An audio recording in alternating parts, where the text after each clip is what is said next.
الناس الكتير اللي بتسأل ازاي مش قادرة تعيش بعد وفاة حد عزيز عليهم، سواء كان أب أو أم أو أخ راح منهم أو ابن أو أي حد قريب ليهم. في الحالة دي لما الشخص بيروح جسمه، مش بيروح روحه موجودة في المكان. فالشخص التاني بيشعر بالذنب طول الوقت، لأن هو لو حاول ان هو ينسى او ضحك او انبسط او فرح، انا ازاي نسيت الشخص العزيز عليا ده؟ ازاي ان انا تخطيت؟ مش مطلوب من حد ان هو يتخطى، المطلوب ان هو يتعايش. ده شخص خلاص راح، لا هو ما راحش، هو موجود، لان دي حاجة نسبية. احنا كبشر مش قادرين نحس بالحقيقة المرة ان الشخص لما بيروح بجسمه فقط، أفكاره وأعماله وكل حاجة موجودة. فممكن إن احنا ننبسط معاهم، ممكن إن احنا أنا عايزة أعيط مش قادرة.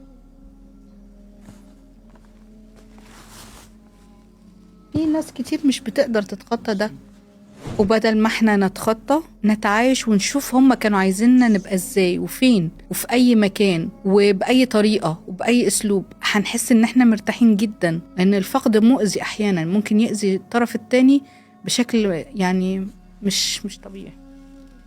مش قادرة، الموضوع ده متعب جدا.